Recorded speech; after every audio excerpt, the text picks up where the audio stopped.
Morning Yankees universe. Welcome back to another episode of the Yankees Morning Brew. Like always, I'm your guy Hector, joined by my lovely co-host Mr. TC Stills, and we will be right back after the intro. Really, y'all don't know this, y'all in danger. I'm a threat. I'm a gamble with your life, cause you know that it's a bet. It's a bet. You know I ain't letting up, my foot is on your neck. Y'all take my word for it, it's a promise and a threat. Really, y'all don't know this, y'all in danger. I'm a threat. I'm a gamble with your life, cause you know that it's a bet. It's a bet. You know I ain't letting up, my foot is on your neck. Y'all take my word for it, it's a promise and a threat.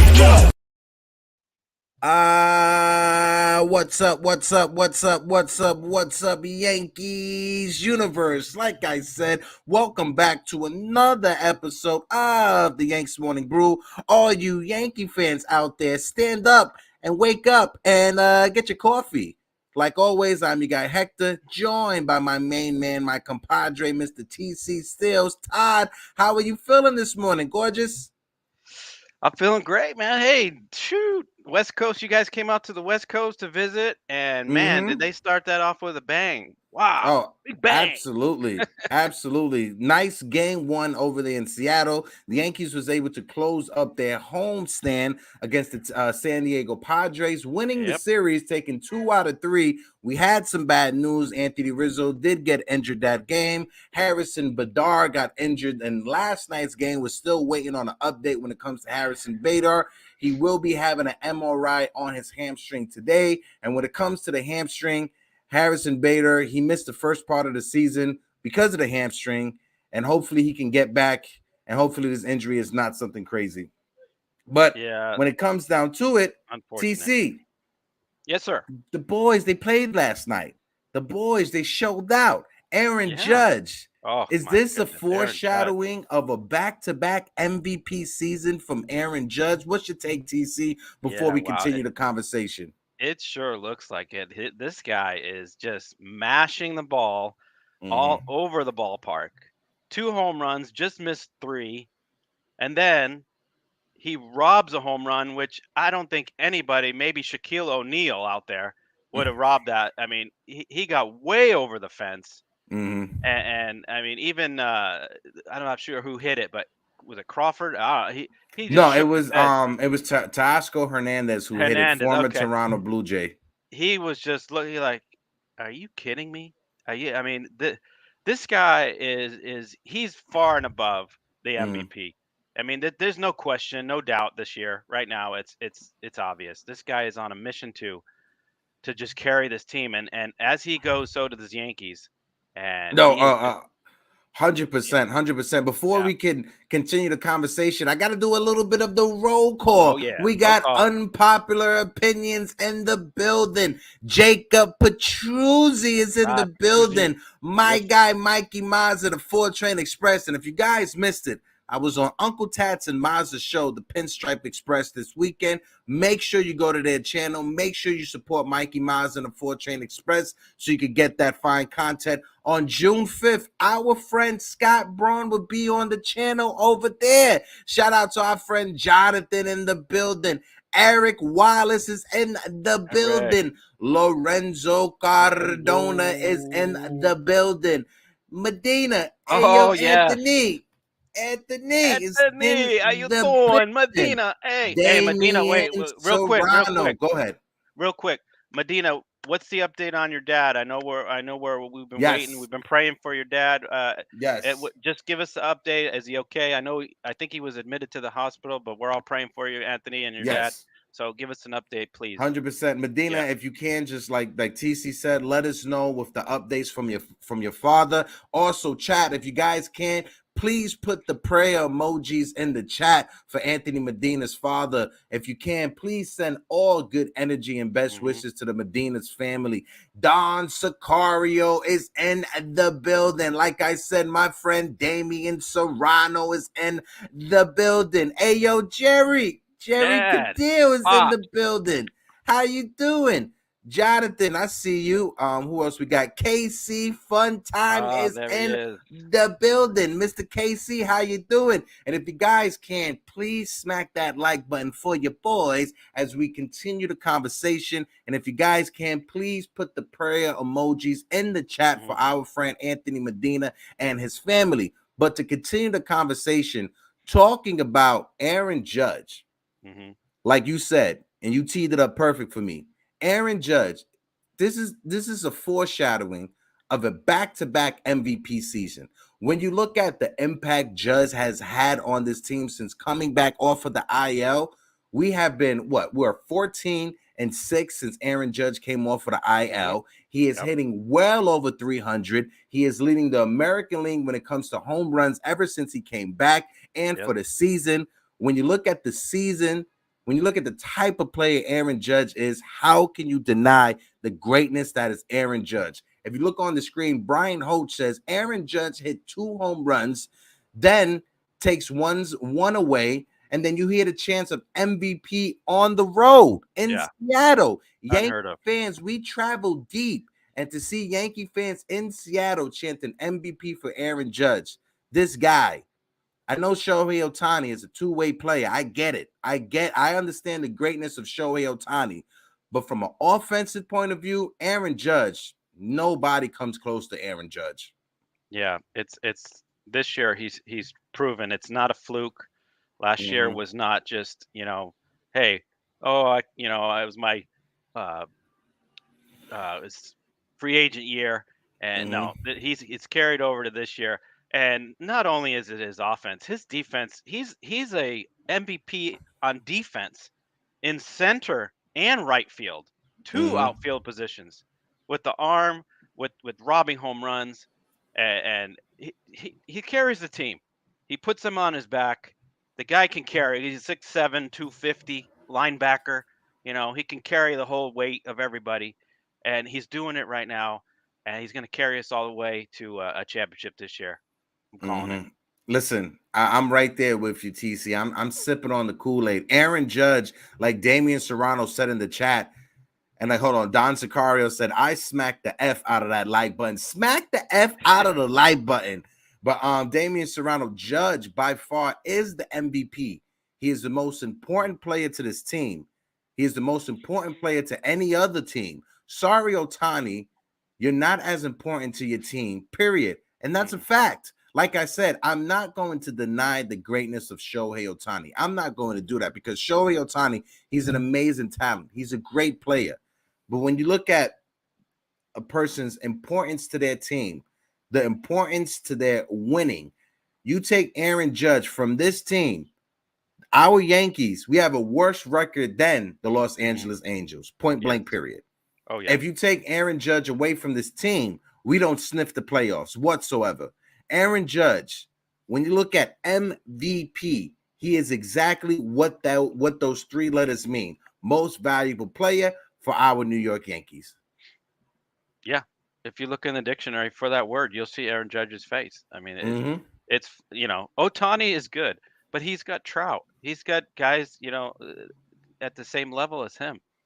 Judge has nobody on this team that can. I mean, there's Stanton, but he's always injured. He's never around to be there. Judge has been consistent. I mean, he's had his injuries, but he's always been there. And as his stats prove, there goes the Yankees. I mean, when he's hot, look at how we play. It's just, you could look at all the games that he's produced. We're winning those games. So, and when he was out, we weren't. We were kind of, I don't know if we can stay afloat without Judge. And he comes back with a vengeance, and look what happens. Even with Ohtani having Mike Trout with him, even with him having that, the fact that team year in and year out is not competing for a playoff spot is not being competitive, that's what takes away the MVP conversation. Right now, unless Shohei Ohtani hits 70 to 80 home runs in a season, I doubt that happens. But when you look at it, the only reason Aaron Judge is in the MVP conversations is because the Yankees, year in and year out, they are in the playoffs. Yes. The fact that Shohei Ohtani and Mike Trout haven't been to the playoffs, especially since Ohtani has been on the team, they haven't been to the postseason. How can you put up Ohtani for an MVP award when his team is not competitive when it comes to being in the postseason? Now, individual numbers are individual numbers. What Shohei Ohtani does is amazing. If you want to have a second tier award for that and say best overall player when it comes to the stats, you can have that award, but that's not MVP. That's not most valuable player. That's not, if you take Shohei Ohtani off of the team, they don't make the postseason. They don't make the postseason with Ohtani on the team. Exactly. Either way, yeah, you're right. Point blank. You're right, and it shows. Without Judge, this team will go nowhere. Nowhere. So, yeah, that's an MVP. When I think of an MVP, that's what I think of. You take this guy off the team, and they're not winning anything. Also, too, ladies and gentlemen, people who are watching right now, we are literally one sub away from 600. We are at 599, one sub away from 600. If you aren't subscribed and you're watching this right now, please smack that subscribe button. And also, if you're watching this and if you haven't hit that like button, please smack the like button. It helps us out when it comes to the YouTube algorithm. YouTube has been a bit wonky lately when it comes to their views and stuff like that. But if you guys can help us out, smack the like button and hit that subscribe button as well. We are sitting on 17 likes right now. But even with the good, we got to talk about the bad. So I know we was talking about Aaron Judge, but let's try to reel it back just a little bit. We got to have the conversation, Harrison Bader. Harrison Bader is injured. How severe it will be, we'll be able to find out later on today. Shout out to my friend Julian from Dugout Station, who have it on Twitter. The Yankees report Harrison Bader left the game with a hamstring tightness. Brian Holtz also report Harrison Bader will have an MRI tomorrow, which is today, according to Aaron Boone after the game. How important is Harrison Bader's health to this team, TC? Well, it's not as important as Judge, but it's up there. I mean, he plays a all-star out center field. I mean, this guy, he's probably the best center fielder in the game right now. Offensively, he's picked it up. I mean, he wasn't brought over here really for his bat, but man, I tell you, from last year in the postseason to now, he's picked it up with the home runs, and he's an igniter. Like, he starts rallies. He's got the speed. He's on base. He has an energy. He's a spark plug. I mean, that's the kind of guys we need on this team, and the energy he brings, we're gonna sorely miss that. If this is a significant injury, it looked like he was fine. He walked off the field fine. He was bouncing down the steps into the locker room, but I hope it's just precautionary. Maybe give him a couple days off here and there. But yeah, he's definitely a key to this lineup. And you could see with the lineup we had yesterday, people were shaking their heads like, are we gonna do anything with this with these guys? With the Greg Allens and the Calhouns. I mean, we do. We need Bader. So yeah, hopefully it's just precautionary. Yeah, I hope it's precautionary as well, because when it comes to the hamstring, it can literally be a time frame of 2 weeks to about 8 weeks. That's how iffy the hamstring is. A good sign, like you said, was he was walking off the field on his own strength. He wasn't in need of any assistance walking off of the field. So hopefully it's more of a precautionary measure than anything else. It kind of looked like when he stepped on first base, there was kind of a hitch in his step. I'm not sure if that was just him stepping on the base and he had a little off balance stepping on that base. But with the Yankees' track record, with injuries, especially these last 2 seasons, it's not a good sign whenever anyone gets off of the field, right? No. This Yankee medical staff, I'm not sure if I can trust them. And I'm not trying to be funny. When it comes down to the Yankees medical staff, they can tell you that a player left the game with a hamstring, and 2 days later, you find out that he had soldier surgery and he's going to be out for the next month. Or he broke his leg or something. something, or his toe got dislocated. Yeah, I don't know. I don't know what it is with this team. You watch the games and you're like just praying that can we get through one game without losing a player? I mean, it, it's it's actually comical now. It's every single game. Rizzo the other day, a fluke thing with Tatis, kind of giving him a thigh to the head, but still, it's just happening every single game, and it's I don't know what it is, supernatural or just I don't know. I don't get it. With this year is it's just crazy. Somebody on that Yankees coaching staff, they stepped on a crack, right? And they forgot Yeah, to throw short over their shoulders. Somebody yeah. messed it Walked up under a when it comes to the ladder, or bad yeah. I don't know what they did. mojo over there. Yeah, My guy James Cook, and shout out to my guys James Cook that's in the chat. James Cook, what it do? He says the best ability is availability, and that's yep. 100% on point. And I think Damian Serrano put it in the chat perfectly. Bader is always being injured. That is my only holdup when it comes to re-signing him. And when the Yankees are having that conversations of re-signing Harrison Bader, that's going to be in the back of their mind. Because when we traded for him last year, he was injured. To start the season this year, he was injured. And he gets injured again. Even though he has been amazing in the lineup, we need you to be in the lineup. We can't have you being on the IL. You're not helping nobody being on the IL. Right. And Harrison Bader, his defense, his gold glove defense, it adds so much more to this team. He helps out the pitching staff tremendously. He helps out Aaron Judge tremendously in that outfield because Aaron Judge doesn't have to range farther to center field more than normal, right? Like he was with Aaron Hicks. Yeah, he gets to everything out there. You think it's in the gap, and he's right there. He takes the perfect routes. He gets good jumps on the ball. I mean, and also Tats put up a good point about the injury. It's possible that it was when he was sliding into third. I think it was an overthrow to second. He slid into third. But that's what I mean. The guy gives 150% energy. He's hustling, and it's just unfortunate he might overexert himself too much and doesn't know his body, and he ends up pulling up lame, and it sucks. It just sucks. Yeah, but Harrison Bader. Now this is the thing with Bader.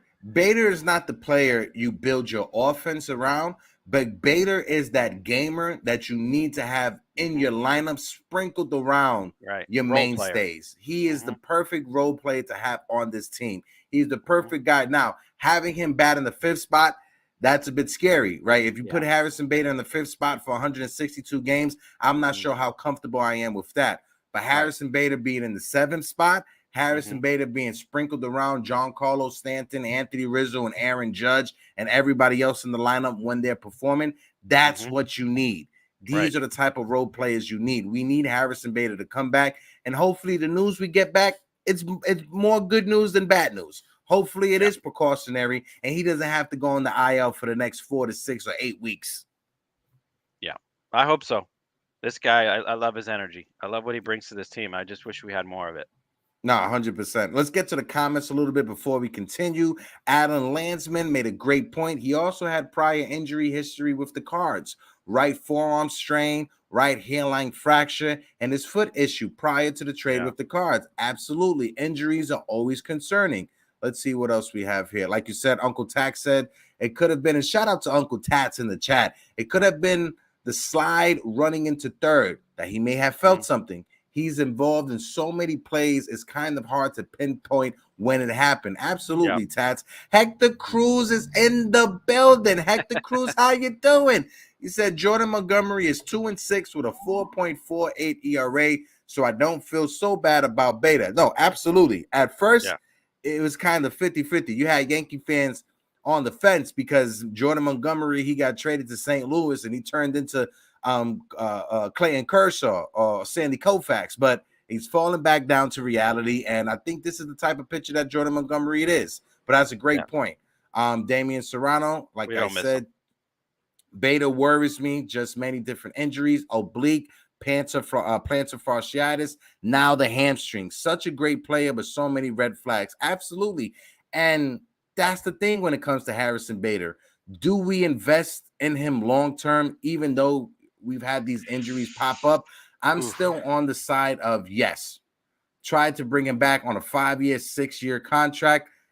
I still like Harrison Bader, even though those injuries have popped up. If you want to give him a 4-year contract, I give him a 4-year contract because I said 6 years and TC was like, ooh. Yeah, that's a little bit much. I mean, seeing that we have, Dominguez and Spencer Jones, and we have a plethora of outfielders, outfield prospects. I would tend to do maybe a 3 to 4 year deal. I like him, but we can't block these young kids if that's where we're gonna go. But I mean, they could be trade bait. But yeah, Bader, 3 to 4 years is where I'm going. Agree. Unpopular opinion said, I normally agree with you, Heck. This one I can't. All right, cool. So I'll take since Unpop and UTC, you guys persuade me. I'll take the 3 to 4 years when it comes to Harrison Bader. But Harrison Bader, there's no argument of how important he is to this team. Defensively and offensively, like you said, our team has been one-dimensional for so long. Having Harrison Bader in that lineup to add that little extra speed, it gives us a different approach when it comes to the lineup. My guy, the big Japple's in the building. Hey, yo, Jap, how you doing? You say, yo, Bader's injury proneness sucks, but the intangible he provides is big. Moments still make him a massive asset to this team. Absolutely. I definitely agree with you there. The injuries, they do suck, but what he brings to this team, you can't argue against it. He brings a lot of intangibles, and he's a big asset to this team. Like I've said, our team has been so much of a one-dimensional team. It's either been home run or bust. Having Harrison Bader in that lineup to provide speed on the base path, having Anthony Volpe in that lineup to provide speed on the base path, it just gives us a different approach when making the lineup card every day. Yeah, he proved it yesterday. He stole second, got to third on the wild overthrow, produced a run. I mean, that's how we have to score runs. We can't just wait. I mean, yeah, we hit a couple home runs yesterday. Judge had 2, but you can't just wait for the home runs. And Bader's a perfect guy. He's a spark plug. Love it. I love that type of player. And like Japple said, a dude essentially carried us through the postseason. You could have the argument if we didn't have Harrison Bader and what he provided us in the postseason in that first round, do we even make it past Cleveland? I don't know. I don't think so. Really ask yourself this, Yankee fans. If we didn't have Harrison Bader providing what he provided for us in the postseason, do we actually make it past Cleveland? Because we went to 5 games with Harrison Bader. Are we able to get past them without him? I don't think so. And ultimately, I'm kind of upset that he came through for us, because if we would have lost in the first round, there probably would have been a big shakeup with the Yankees when it comes to the manager and possibly Brian Cashman. So that's a damned if you do, damned if you don't. But I definitely do not believe that if we didn't have Harrison Bader, I don't think we would have made it past Cleveland.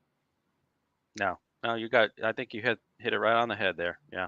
He's the only one to hit. Uncle Tats, how would you feel on giving him a qualifying offer? If we can't come to terms with a 3 to 4 year deal that best suits us, give him the 1 year qualifying offer. I'm giving qualifying offers to Bader. I'm giving a qualifying offer to Severino. I'm giving a qualifying offer to Gleyber Torres. Let somebody else overpay for them. If we're stuck with them for 1 more year, copy. We're stuck with them for 1 more year at $18 million a season. I'm not sure if a lot of Yankee fans can live with that. But if we offer them the qualifying offer and another team wants to sign them long term and we get back draft compensations for them, first round draft compensations, second round draft compensations, I'll take that. Because if you look at it right now, if the Yankees decide to trade Luis Severino or Gleyber Torres at the trade deadline, I don't think they'll ever entertain trading Harrison Bader. I think he'll walk in free agency before the Yankees would trade him. But if the Yankees would try to trade Luis Severino and Gleyber Torres, I don't think you get a lot of value back for Severino or Gleyber Torres. I don't think teams are willing to trade you top prospects for a Luis Severino or for a Gleyber Torres. But you could flip them with the qualifying offers, and if your drafting department and if your scouting department does the right things, you could find some gems in the first round or the second round of the draft. Yeah, no, I agree. Yeah, with both of those players, if I'm not getting back a left fielder, a starting left fielder, and a prime reliever or a closer, I'm not doing it. I'm not doing any deal. Glaber's our third best hitter right now, and Severino, we need Severino, honestly. And like you said on previous shows, let's just max out Severino to the fullest this year. Yeah, Let's just tax throw him him. out There there, you tax go. him, go the distance and see what he gives us. We need him. I mean, we're still on the fence with Rodon. Is he coming back? I mean, I think he's set to come back early July, but can we rely on him for the rest of the season? I mean, Sevy's going to carry us. Him and Cole are have to carry us into the postseason. So, yeah. No, but for me, I don't think Brian Cashman at the trade, and I've said this on different shows, I think Brian Cashman at the trade deadline is going to focus more on the bullpen than on starting pitchers. Because I think when it comes down to it, Brian Cashman, he is banking on Carlos Rodon coming back and being a key factor, a big part of our team when it comes to the second half, right? So I think he's going to go heavy in on relievers, try to find somebody who can actually be the closer of this team instead of us trying to go by closer by committee, and getting another bullpen arm that he can rely on, that we can rely on, I should say. Right. When it comes to the starting pitching market, I don't think Brian Cashman is going to be willing to just give up prospects. We saw it last year. No. He didn't want to trade. He didn't want to trade for Castillo. So we saw it. We saw it last year. I think he'll be heavy in the trade market when it comes to relievers. And I think, hold on, unpopular opinion, you put up in the chat, we have to, but when it comes to qualifying offer, but block the kids for a guy that plays 110 games. I don't think we'll be blocking the kids because I don't think the Yankees, we still haven't gotten an everyday left fielder for this team, right? So I don't think the Yankees are going to go into the trade deadline looking to trade for a left fielder that has years on his contract. Right. I think if the Yankees do trade for a left fielder, it's somebody that has a 1 year or a 2 year contract. That way, Jason Dominguez, who has played more games in left field than he has in his career, can be called up to the major league roster. And also,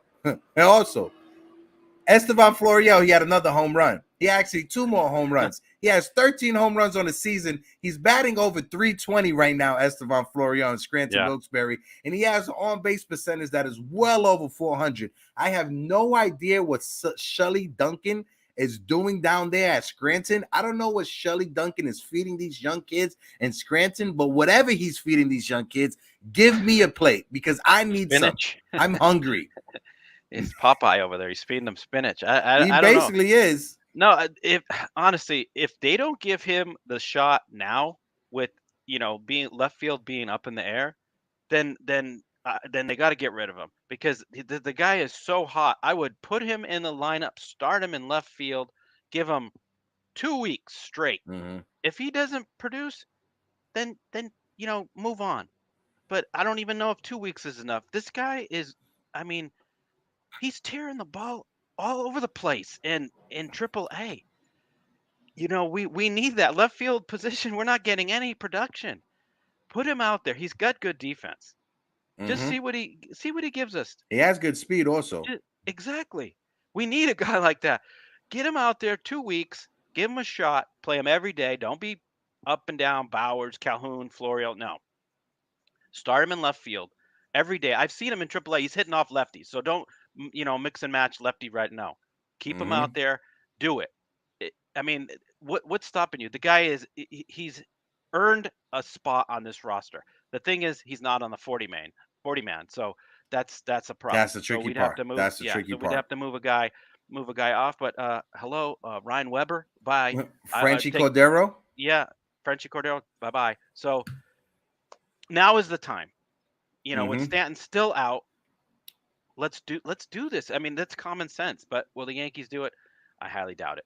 I just want to give a quick shout out real quick. We got MP in the chat. I think it's the first time I'm seeing MP in the chat. He brings up Frankie Montas. MP, how you doing? Welcome to the Brew Crew family. Salute, 3 capital S's. And I believe with that, we have made it to 600 subscribers over here on the Morning Brew Sports. If you guys can just give us a clap, smack that like button, put the congratulations in the chat. We are at 600 subscribers at the moment. Hopefully it stays like that and we don't lose a subscriber too, because people want to be petty when we make to a certain milestone. But I just want to read off his entire stat line.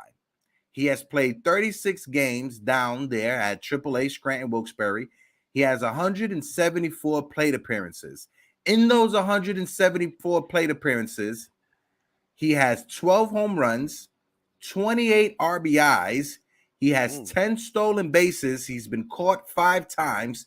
He's walked 30 times. He struck out 57 times. So he's batting .322 with a .437 on-base percentage, a .643 slugging percentage, which equals out an OPS of 1080. A 1080 OPS. What are we waiting for? Now, you said it's the whole 40-man roster situation. It's trying to figure out and move some things around. We got a guy named Frenchie Cordero, who is still in AAA, who is on the 40-man roster. If anybody deserves to be on the 40-man roster, it's Estevan Florial for what he's been doing down there in Scranton. Just give the kid an opportunity. Like I've said, the stat line we've got from our left fielders hitting a combined .210, an on-base percentage that's not over 300, a slugging that's not even .450. What are you waiting for to not give Estevan Florial a chance? Come on, man. Yeah, come on. Frenchie needs to be off. He's been batting leadoff in AAA. Yes. Exactly what we need. We don't have a leadoff hitter right now. We've tried Volpe. We've tried Glaber. Glaber needs to be down in the lineup. If Florial has speed, he gets on base. Look at his on-base percentage. I mean, that is a good leadoff hitter. And just lengthens the lineup. We have, Glaber batting maybe 5th or 6th. You got Volpe 7th. You got, Rortvedt or whoever. It just lengthens the lineup. I mean, guys, I don't know what the Yankee brass are looking at, but now is the time. Let's make a move here. Now is the perfect time. Shout out to my friend, my YouTube father, Mr. Steve Schumann is in the building. Steve, how you doing, brother? Stevie Pooh, my guy. Pots and pans. Hope all is well, Steve. Steve, I keep on asking Steve, we got to get you on these open panels, Steve. Steve, my guy, let's set it up. My dad showed up. You Steve, and Jerry on the open panel, Steve. Let's go. We got our friend, Mr. Jason from 161 River Ave is in the building. Salute.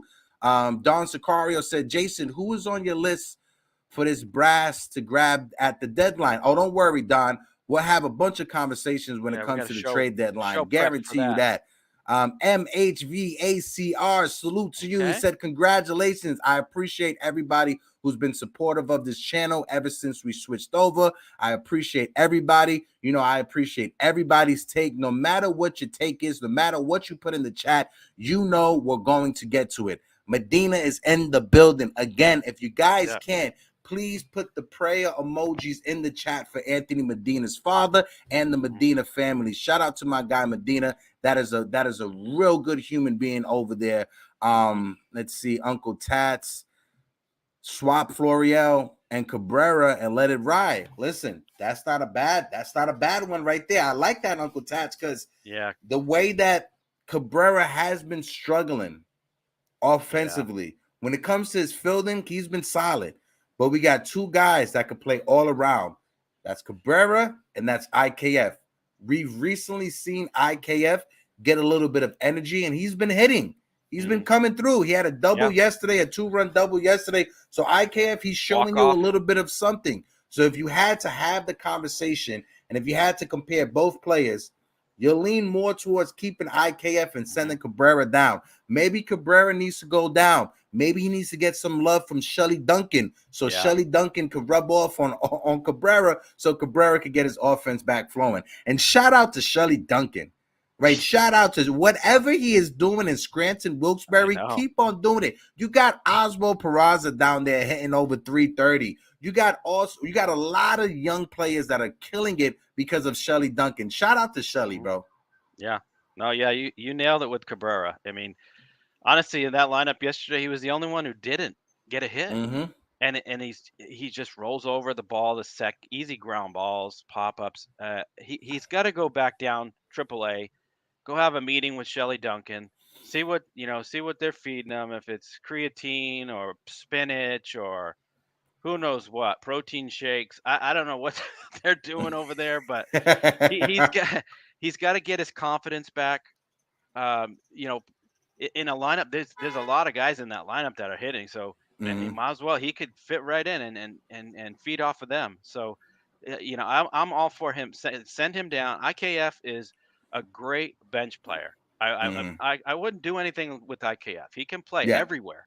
So he's a good role player. I don't want him starting in left field. I want him, every other day, maybe, a spot start here and there, or, pinch run. But yeah, Cabrera just he needs to get his confidence back. Send him down. Bring up Florial. Bring up Peraza. Bring up some of these guys that are just killing it, and talk to him. Say, hey, what's going on down in AAA? Can you bring that here? Because you gotta figure it out. You gotta for whatever it is. And also, too, guys, remember when it comes to Shelly Duncan, he comes from a baseball lifers family. Yeah. Shelly Duncan was a prospect with the Yankees. His brother, I think Chris Duncan or Eric Duncan, was a player for the St. Louis Cardinals back in the days as well. His their father, if I'm not mistaken, was the hitting coach with the Oakland A's when they had a young Dave Duncan, right? Yeah, Dave Duncan, when they had a young Mark McGuire, when they had a young Jose Canseco. Oh, yeah, they had something else on top of muscles. But at the end of the day, their father knew about hitting. Whatever he knew about hitting, he gave it to them. And whatever they learned from him, Shelly Duncan, he has improved on it. So to Jonathan's question in the chat, could Shelly Duncan replace Boone? I'm not sure about that. But could Shelly Duncan Dylan Lawson, though? How about Lawson? He could definitely replace Dylan Lawson. He can definitely replace Brad Wilkinson. If there's anybody that Shelly Duncan can replace, it's those two right there. I agree, 100%. Yeah, like Tats says, that's when Oakland actually gave a damn. You're absolutely right, Tats. Right. That's exactly when they gave a damn. James Cook, if the players on your 24 rosters are out of options, you cannot send them down to AAA. No, what you can do, you can DFA them, and if anybody picks them up, you're asked out on them, right? They have to clear the waivers. Well, not DFA them. You have to put them through waivers in order for them to get back down to AAA. Is just Cabrera out of options? I don't think Cabrera's out of options. No, I don't think. I definitely don't think, because we only called them up last year. I'm definitely not sure if Cabrera. Let me know in the chat. Is Cabrera out of options? Let me know in the chat. Let us know. We can't send IKF down, or we'd have to DFA him. Mm-hmm. Yeah, and I'd rather get Cabrera. Get some at bats in AAA. Yeah, definitely. Don Sicario said, "Man, Yankees should have grabbed Donnie or Beltran for the bench coach." Listen. I was on the train last year for Beltran to be the bench coach. Listen, a lot of people may not like Carlos Beltran. I am a big fan of Carlos Beltran. He has a great baseball mind. Hearing interviews and conversations he done had about the game of baseball, Carlos Beltran, he is going to be a manager one day. It's just that whole situation with the Houston Astros, it just messed it up, and probably people are just waiting time before they give him that opportunity. But he was supposed to be the manager of the Mets, and then we all know what happened with that one. Jerry said, "You're right, Hector. Dave was with Oakland. Absolutely." Yeah, Jason just put in the chat. He says he has options. So yeah, Cabrera has options, so he can't be set down. Okay, cool. So yeah, if you had to, I'd send out Cabrera. Let him get a cup of tea from Shelly Duncan and see what rubs off. What's he batting? 190 something. Let me see. He's definitely under 200. He's definitely under 200. Yeah, 195. Crackle Nuts is in the building. Crackle Nuts, how you doing? And I think when it comes to the Yankees, it's okay to have Anthony Volpe with that batting average in your lineup. You can't have two players that are like that. You can't have both Cabrera and Anthony Volpe with that type of average. That just hurts your team more than it helps it. So if we can, we're not saying that Estevan Florial is going to come up here and be a rookie of the year. We're not saying that whatsoever. But what we're saying is just give Estevan Florial a chance. Just see what happens with Florial. That's all we're asking for. Yeah.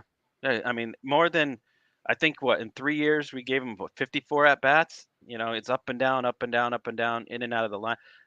Like I said, just give him a couple weeks straight of just consistent left field, lead off, see what he can do.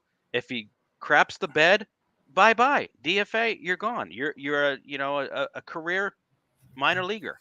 But let's see. I mean, everybody's seeing the farm report. Everybody sees what he's doing in AAA. You can't just, that's that's nothing. That's a fluke. The guy's killing it for a month straight. He's killing it. Bring him up now. Look at all the injuries. We need a guy like that now, please. Yankees, Boone, Cashman, somebody, bring the guy up now. And if you want to say he strikes out a lot, okay, cool. We got everyone else on this team that strikes out. Well, like what is gonna hurt us that bad? We have another person that strikes out on this team. He's a left-handed hitter. He has speed. He has some pop. He is having a career. This is literally his best season he has had at AAA. When you look at, he has 12 home runs right now. Hold on, let me just get 13. He hit one yesterday, you said, right? Yeah, no. It's 12 right now. Oh, it's 12. His high that he has was last year at 15. 15 was the most, and 17 in 2021. Those were the most home runs he ever hit at the minor league level. He's already at 12. He's already 3 behind what he hit last year. He is already 5 behind what he hit for his career high in the minor leagues. Just give him an opportunity and see what happens. Just give him 2 to 3 weeks of 50 at-bats and see what happens. Look what the Mets did with Francisco Alvarez. He struggled. He was killing it in the minors his whole time as a top prospect. He struggled up here. Look what happens when he got comfortable. He has 8 home runs right now with the Mets, Francisco Alvarez. I'm not saying, and this is where people get my words mixed up, I'm not saying Estevan Florial is going to be Francisco Alvarez, but I'm saying when you give a player a chance to get comfortable at the major league level, this is what happens. Their numbers translate to the major league level as long as you allow them to get comfortable. Yeah. You have to see what you have in the guy. I mean, they've DFA'd him so many times, and he's still with the team. He's having an audition. If this is an audition to be on a team, this is the best audition ever. I mean, what does he got to do? I mean, bat 1,000? I don't know, bro. Maybe he needs to hit 65 home runs. Crackle Nuts said Florio needs 20 games. Then if he shits the bed, then okay, perfect. That's all we're asking for, Crackle Nuts. Shout out to my guy Crackle Nuts, because that's the perfect chat right there. If you give him 20 games and if he shits the bed, release him. The Estevan Florio days are over here because we gave him an opportunity. It's the whole shuttling him down from the minor leagues to the major leagues, having him up here only for daytime doubleheaders. You're not going to be able to get a good sample size out of a player if that's all you're doing. No, that's not. You can't see what you have in a player when you keep doing that. The confidence level. I mean, look, he's playing every day in AAA. Look at what he's doing. So hello, common sense. Let's try that in the majors. Yo, Hector Cruz is funny. He said, I would trade Higgy at the deadline. Let the ghost back up Trevino until Wells is ready. Absolutely. We all know who the ghost is. Where is he? Again, he's missing. And like Steve said, Florio, he did have a very good year last year. Absolutely. And he's building upon it. The Yankees told Florio, we need you to get your walks up. We need your on-base percentage to be better. He has an on-base percentage that's 130 points higher than his batting average this year. He's improved when it comes to his plate discipline and his selection at the plate. Is he striking out at the same rate? It's a little bit down, and he's still striking out, but he's still being he still has a better approach at the plate than he's had in years past. Yeah, and if you don't want to bring up Florio, we have another guy that can replace Cabrera and Peraza. Why don't we bring up Peraza? That guy's doing the same thing, and he's already been with our team last year. What are we waiting for? He gives you more pop with the bat. Cabrera's doing nothing. Come on. And like I said, when it comes to Peraza, we're going to have to wait for the whole Josh Donaldson situation to work its way out, right? When it comes to Josh Donaldson, he's making so much money that the Yankees, they need to justify releasing him. Right. So that's why I said I think the Yankees give him 2 to 3 weeks to figure it out before they come to an agreement as an organization of what they're going to do. Right. So if they decide to release him, they're going to wait to see what happens in 2 to 3 weeks after he comes back from rehab. And also, Don't be surprised if Josh Donaldson goes off, because right now, Shelly Duncan, he got the man hitting 333 with a home run and a double. Your man's hitting, yes, it's a small sample size. He's 3 of 9, but he's hitting 333. Shelly Duncan, whatever Shelly Duncan is doing at Scranton, it seems to be working. Giancarlo Stanton also is starting a rehab assignment at maybe at Somerset. So Giancarlo Stanton will be at Somerset with the Patriots to start his rehab assignment this week. My friend Nathan Ramachandra messaged me last night with the information, so he will be there today, if I'm not mistaken. I think his first game is tomorrow. Shout out to my friend Nathan for that information. And as well, Luis Hill is making his way back from Tommy John. So we may have a Luis Hill sighting sooner rather than later. So when it comes down, we're about to get into the month of June. We may have some reinforcements on the way.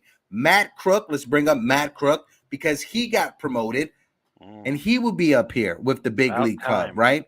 Matt Crook, shout out to Fireside Yankees because they broke down his stats. The Yankees are calling up Matt Crook, who has been one of the best relievers in the International League.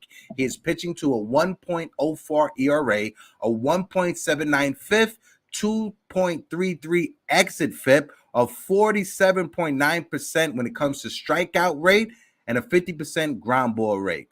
Matt Crook, he seems like he's the real deal. And our bullpen is in desperate need of shot of energy. And I think Matt Crook will provide that for them. I know the Yankee fans, we've been clamoring and we've been wanting this team to call up this young kid for a while. He's finally going to be up here at the major league level, and we need it at the perfect time. Yeah. And on top of that, he's another lefty for this bullpen. We only have one lefty in Wandy. Yeah. So, I mean, it gives us gives Boone some options here. I mean, the guy will give you length too. He's been a starter in the past. He could be an opener. He could be the bulk guy. There's multiple things you can do with Crook, and he's proven it in AAA. He's doing a hell of a job. Look at the stats speak for themselves. I mean, the guy just needed a chance, and Boone, is he ever going to use the guy? I mean, he could have used him last night. Come on, let's give the guy a shot here. He's proven it. So let's get him in there, see what we got, and go from there. Well, what was your thoughts on Randy Vasquez? Randy Vasquez, he did a good job. I mean, he had a high pitch count. He honestly, I think he did better than Brito. He held the Padres down. I think he gave up 1 run. Was it 1 run? He gave up 2. It was a 2-run home run to Soto. A 2-run home run, to Soto, yeah.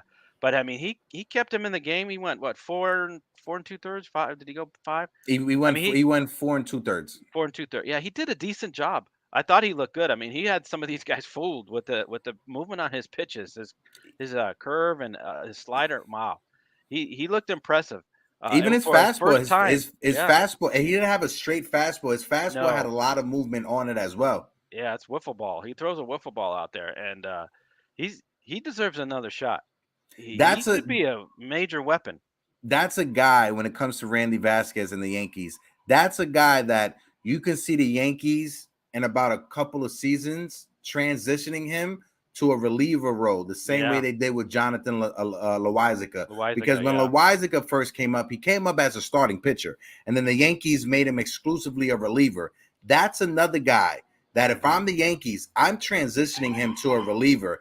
That movement, sorry, NYPD is coming after me right now, but that movement on his pitches, that would play better as a reliever than as a starting pitcher, in my opinion. Yeah, he's high 90s, right? Topped at 98, 97, 98. Yeah, and like Jerry said, he pitched well to a sellout. His first time ever. First major league start. The day before was his first time ever inside of a big league stadium. Right. He did very well. I thought he was going to blow up, honestly. When I heard that it was his first time in a big league stadium, I was like, oh, wow, there's going to be a lot of pressure on this kid. He did way better than what I thought.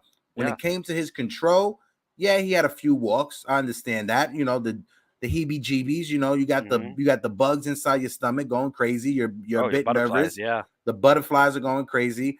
But I think Vasquez, He would definitely work better as a reliever. MP, my guy MP with the things, with the gems. Brito, Hill, and Vasquez are relievers. Absolutely, MP. If I'm the Yankees, I'm making all three of those guys relievers for the future. Yeah. They have the stuff. Mm-hmm. They have the stuff. Yeah, I was just looking up his stats. Let me see what with Vasquez. So he had 4 2/3 innings, 4 hits, 2 runs, 2 earned, 3 walks, 6 Ks. He just gave up the home run to Soto. I mean, that's not a slouch lineup. I mean, the Padres the Padres have an all-star team basically. Mm-hmm. You know, we got Bogart, Soto, and Tatis. I mean, 3 guys in there that could be, starting in the All-Stars. So and Juan Soto, he's been on fire recently. Yeah. Been hitting well over 300 in his recent games, and we got him at the right time, Juan Soto, and he had that home run. But Yankee fans, I want to ask you: were you guys that upset with Fernando Tatis? I want to ask you, TC, before we get into the situation with Anthony Rizzo, I had to bring up Fernando Tatis and his antics at Yankee Stadium. Were you that upset with Fernando Tatis and how he carried himself this weekend? As a Yankee fan, yeah, I don't like people showboating in our in our stadium like that. But honestly, the guy, when is he ever going to come back to New York? I mean, it doesn't. This is once in a year. He's showing everybody, hey, look at me.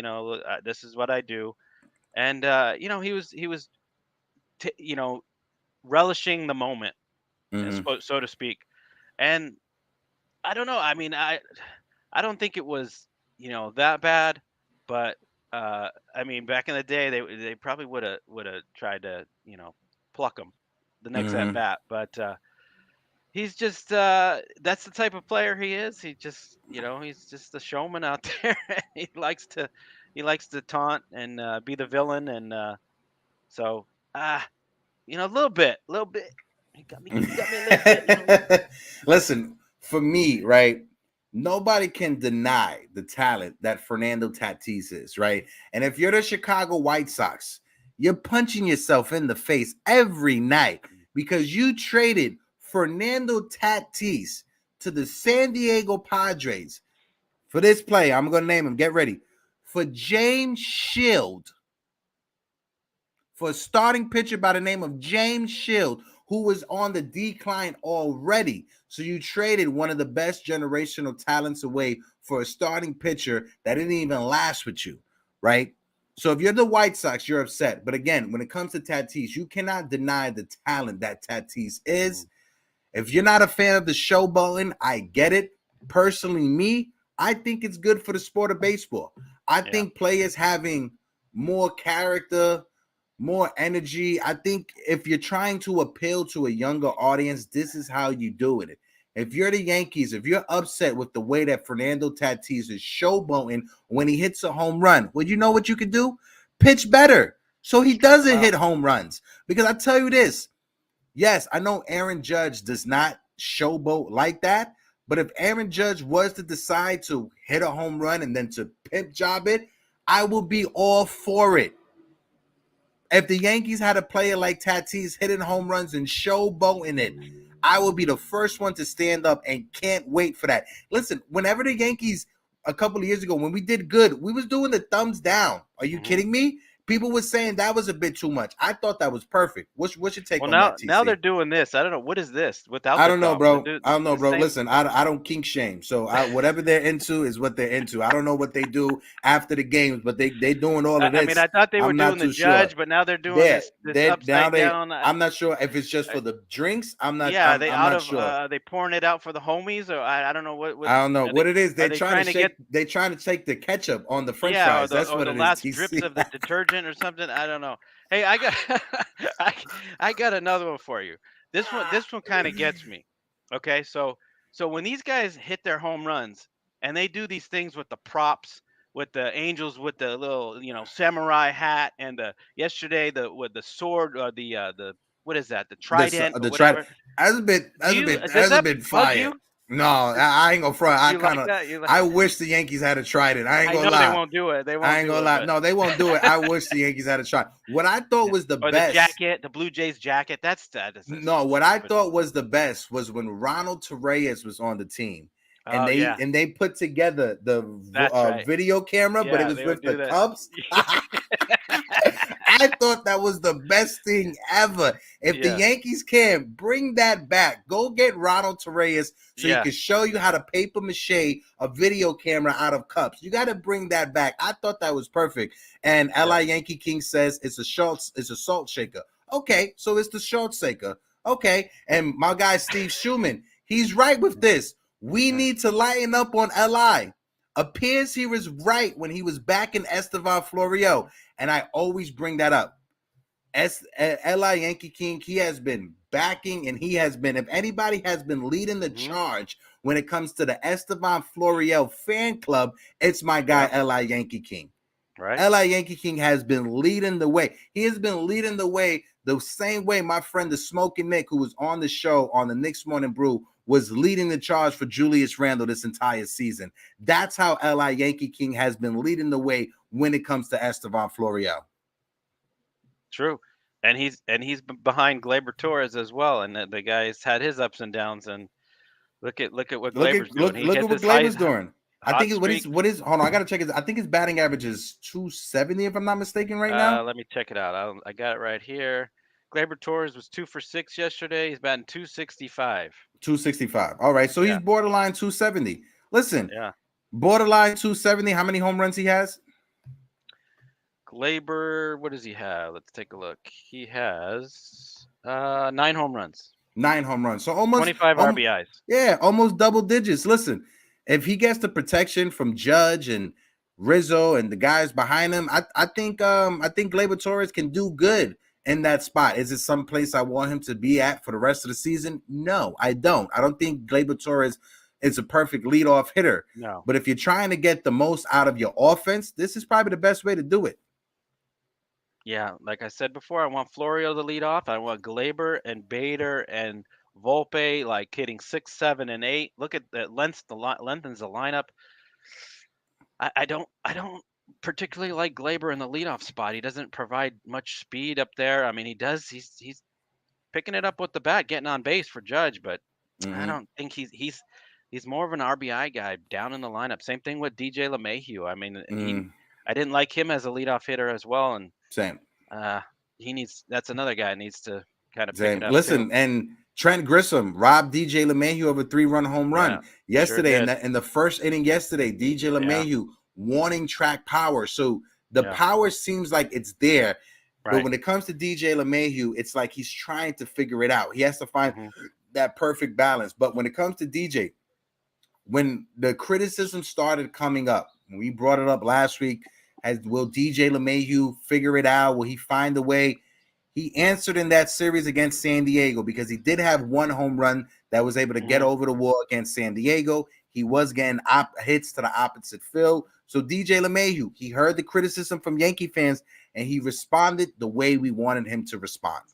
Yeah. And he needs more protection in a lineup. I think once Stanton comes back and DJ maybe batting behind him 5th, 6th, I think he'll pick it up. But we don't need DJ to hit the home runs. We got enough guys. Get the singles and the doubles that we're used to. I mean, the guy was a former 300 hitter, batting title. I mean, just hit to all fields and get those singles and doubles, and we're fine. You know, the occasional home run is fine, but we need him. We need him to, come through with those hits in the key situations. Honestly, he was our best contact hitter in those situations, but this year it's just kind of fell off. Sorry. No, 100% agree. 100% agree. Let's switch it over to the last topic that we got. But Anthony Rizzo, right? We brought it up. We talked about Fernando Tatis for a little bit, but Anthony Rizzo, you saw that collision he had with Fernando Tatis. Anthony Rizzo kind of saying Tatis was a little bit dirty when it comes to that. Personally, I can see where his argument is when it comes to that situation, because Fernando Tatis, I would have rather him slide into first base instead of trying to just bum rush his way. But I couldn't tell what the injury was at first. I thought Fernando Tatis stepped on his wrist. That's what I thought would happen. But after looking at it, it kind of looks like Fernando Tatis' hip jammed into his shoulder. What's your take on this, TC? Yeah, the more I looked at it, it was his head and Yankees shoulder. Clipper, don't worry, Yeah, Yankees Clipper, better late than never, my guy. that's Salute to right. you. My fault, TC. Go ahead, bro. No worries. Yeah, it was like the head, neck, shoulder, right in this area right here. It just kind of shimmied it, shimmied him. I don't think it was a dirty move, but just for precautionary measures, they took him out of the game and they let him rest for a little bit. Because anytime you get an injury to your head, your neck, you gotta be careful with that. I mean, so many nerves and go to your brain and all kinds of stuff can happen. So they're just being careful with it. I think he'll be if he's not back today, he'll be probably be back tomorrow. Just keeping an eye on it, but I think he'll be fine. And I don't think it was a dirty move. No, I mean not at all. Yeah, no. My guy Don Sicario, and I like this. He said the Yankees should have the Yankee Doodle hat for a home run celebration. Every time you come into the dugout, wear the Yankee Doodle hat. The hat For that me, Derek wears on the yeah, show, the right? hat that Derek wears from shout out to Derek from NYY Recaps. Mhm. But I like that, but I don't think it can happen because of New Era, right? If you guys weren't caught up, I think it was the Kansas City Royals. Every time they hit a home run, they had a big hat, like a big Kansas City Royals hat.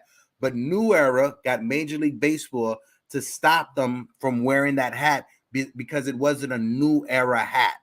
It was a hat from another company. So New Era, they have the exclusive rights to when it comes to MLB players and MLB teams wearing hats. That's a New Era thing. So you can't have any other hats on display in a dugout during a game. So I love that idea, Don Sicario, don't get me wrong, but I think Kansas City had an issue with New Era. If there's a way that the Yankees could get New Era to make the Yankee Doodle hat, get on the phone. Randy Levine, if you're good for one thing, make sure New Era gets the Yankee Doodle hat. We need that for the home run celebration. I do like that idea, Don Sicario. What about you, TC? For celebrations, I don't know. I can't think of anything off the top of it. It's got to be original. It can't be hats and jackets and stuff. These guys are doing the shopping carts, and I don't know. That shopping cart thing is a bit stupid yeah, to me, if you ask dumb. me. But I don't know. I mean, yeah, like you said, the Ronald Torreyes was funny. Just something funny. I mean, I think they'll come up with something. But they're classy. They don't want to join the rest of the league and do Nah, all just these. stop that. Get off your Yeah, high horse. Get that I know. Come character. on. Get off They your goddamn high they need horse. they need to bring fun back to baseball. Honestly, they do. They pimp some home runs here and there. When Yeah. you go on the road, be the evil empire you used to be. Yeah, Be the that's villains. why. That's why men who are in their 40s that are Yankee fans, they die of an early age because God forbid they admit a goddamn puppy is cute, right? God forbid you show a little bit of character, right? Get off your high horse. No, but I agree with you. All jokes aside, Yeah. when it comes to the Yankees, just bring back the fun. Uncle Yeah. Tad says, old people like me will hate that. Oh, absolutely. I get that, Uncle Tad. I Casey get it. has something. He wants to do a 12-gun salute. Well, okay, if we can For- get cap Former guns in the dugout, there former you go. military guy there, and thanks for your service, sir. That's my brother right there in the service. Yes. For the Memorial Day, I know it's for Mhm. but shout out to everybody that was in the service. We Yes. we appreciate what you all do for us. Yes, happy Memorial Day. Hopefully everybody had an amazing Memorial Day. I apologize bringing it up at the end of the show instead of the beginning of the show. We should have started the show out with that. But yeah, my grandfather served in from my father's side of the family, he served in World War II. He was one of those brave souls that stormed the beach of Normandy. My father was a Marine as well. My grandfather from my mother's side was also a Marine. He served in the Korean War. My father served in Vietnam. So yeah, thank you for everybody for your service. Happy Memorial Day. Hopefully everybody. My father as well, Jerry Cadillo in the chat. We thank you for your service as well in the Army. Yes. Yeah, definitely. TC, any last topics before we go? Yeah, let's talk about Domingo Germán's performance. Oh, coming yes. Back from his, I coming back from apologize. his, I'm so his sorry. Go. suspension. Yeah, TC, I feel so bad. Smack me on my hand. Leave the right. convo because It's I okay. forgot it. Go ahead, It's TC. all right. Leave the convo. No, hey, so Domingo Germán had his suspension for his sticky fingers over there. Sunday. What do you call him? The German Sunday. The German Sunday. So now he's the Sticky Sunday or something. I don't know. I don't know. Gotta come up with Domingo Four Fingers. That's what it is. Yeah. So I was pleasantly I was surprised that some of the performance. He looked good. He he gave us length. That's what it was. We put up a lot of runs for him, but he did have his moments, his walks. We put up the runs and he's walking first two batters, which just frustrates the heck out of everyone. Same.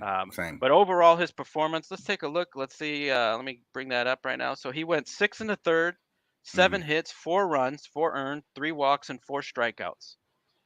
So overall, I think it was a good performance coming back from a suspension. I don't know, Hector. What did you think? What did you see? Listen, this is the thing that frustrates me because I don't know what it is with Yankees starting pitchers. Every time they get to the 7th inning, especially over the last 3 weeks, they haven't been able to get through that 7th inning. So I'm gonna need Aaron Boone to just they hit the wall. Aaron Boone, just whatever you can, right? Whatever you can. Stop letting your starting pitchers start the 7th inning if you're going to take them out. It's kind of hard for you to bring in a reliever and expect them to be flawless if they're coming in the 7th inning with runners on 2nd and 3rd or runners on 1st and 2nd with no outs. Yeah. It's kind of unfair to ask Ron Marinaccio or Jimmy Cordero to try to get out that situation. And shout out to Ron Marinaccio because he could have broke yesterday when he didn't. 2 back-to-back strikeouts that were big. Julio Rodriguez and Jared Kelenic. Big. Also, if you're a Met fan, shout out to Jared Kelenic. That's the prospect you sent in that deal for Robinson Cano and Edwin Diaz, but that's besides the point. Domingo Germán, he was solid coming back from that suspension. I got to see how the Yankees are going to handle that situation when it comes to his suspension and when it comes to him using rosin, because he admitted he's still going to use rosin. He needs to be able to get some type of grip. If Domingo Germán gets suspended again by Major League Baseball, that's going to be 50 games. Yeah. You could count him out for the rest of the season. And that might be it for him on the Yankees. They've put up with a lot. His domestic abuse and all these shenanigans with the pine tar or rosin or whatever you dip. My friend Chris the Flash, how you been, Chris? Where's he been? Friday, we better see him on the panel. Yeah, Chris, Friday, you better be on the open panel, Chris. Hope all is well, Chris the Flash. Yeah, but I think Domingo's his days are numbered. Hopefully he can stick with us the rest of the season. We need it. I mean, I think that's why we're giving him another chance because the Yankees have no other choice. Half the staff is on the IL. So Germán is a great 5th start. If that's your 5th starter, I'm definitely okay with it. I mean, he gave us length. We needed it. That bullpen has been so taxed. And Abreu, I mean, shout out to Albert Abreu. 2 innings, the guy looked phenomenal. Why aren't we seeing that every single night? But the bullpen did their job. The offense did their job. I mean, Big Bang. I mean, look, these guys. It was Big Bang Willie. Gotta talk about Big Bang Willie. Hector, when you saw this lineup, I know when I saw it, and I know when Pete from NY News saw this lineup, he said it was sad, and they shocked the world. They really did to put up the 10 runs. And I know Judge had a lot to do with it, but I mean, hopefully these 10 runs, hopefully our bats don't go quiet for the next next couple of weeks. Back-to-back 10-run games. Yeah, hopefully. Also, I want to give one shout out before we go. I want to shout out Luis Severino over the weekend, 6 2/3. He gave up 1 run, 5 strikeouts, and he walked 3.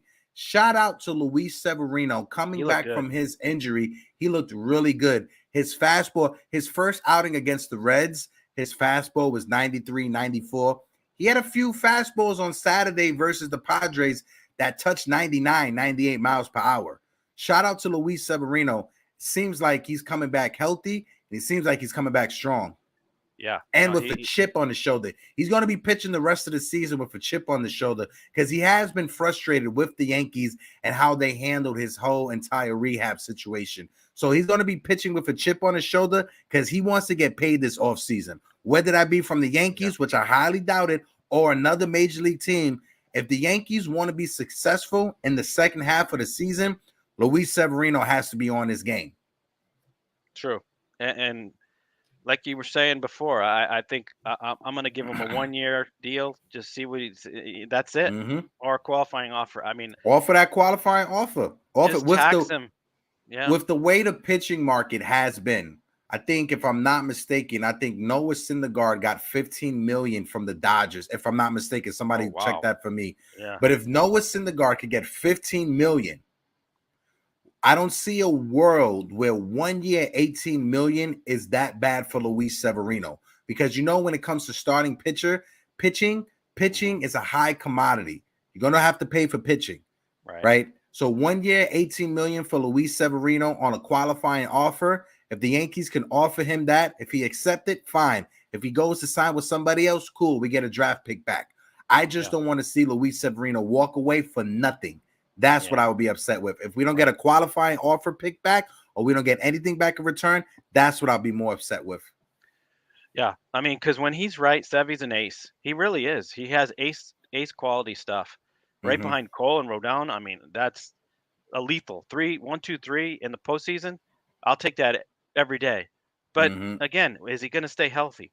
The health has been his problem over his 5-6 years with the Yankees. I mean, if he could just ride out the season, if he stays healthy and gives us 6 innings a game with two runs or less, I'll take that every day, and I'll give him I'll give him even 2 more years. That's it. But I'm sure he's looking for a big payday.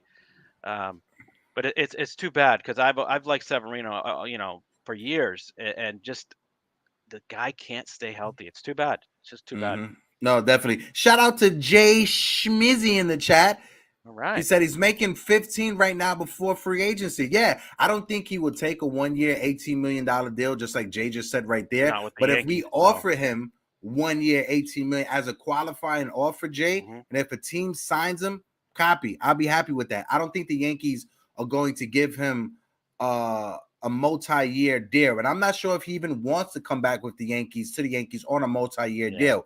If I'm the Yankees, you offer him that qualifying offer. If he signs with the Padres or with the Dodgers, cool. You get a draft pick back in return. I just don't see a scenario with the Yankees re-signing him or extending him. And at the same time, if we trade him at the trade deadline, I don't think we'll get that much value back in return for Luis Severino, in my honest opinion.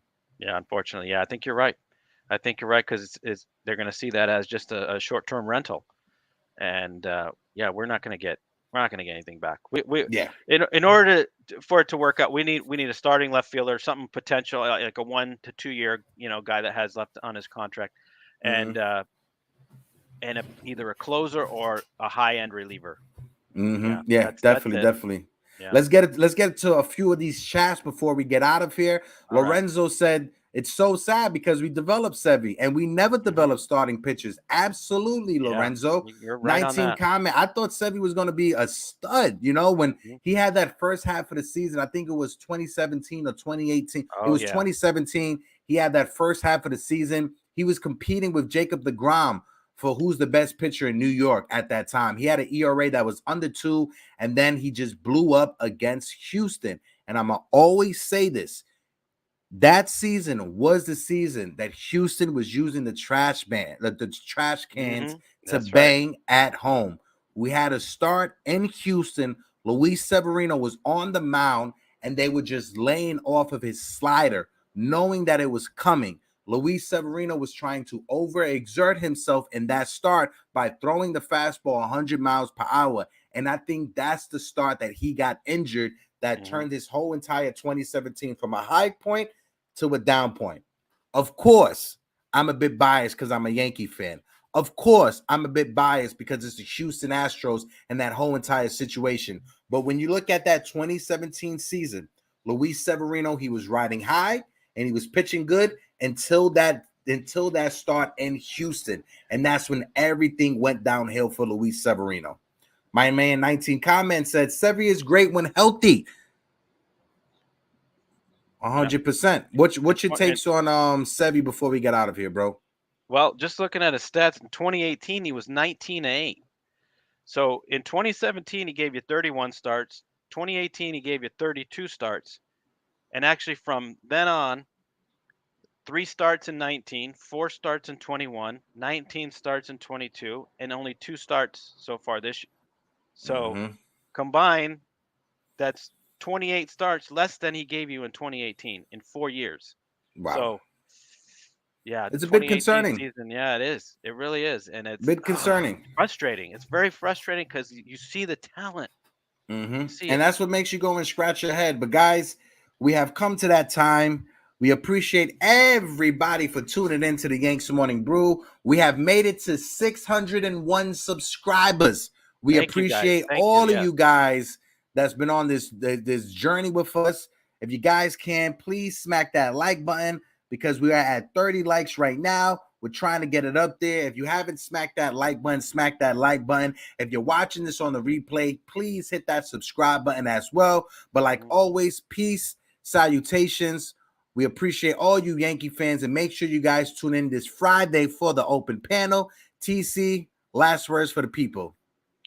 Let's keep this going. Let's take out Seattle tonight. Bats are on fire. Peace out. Peace out.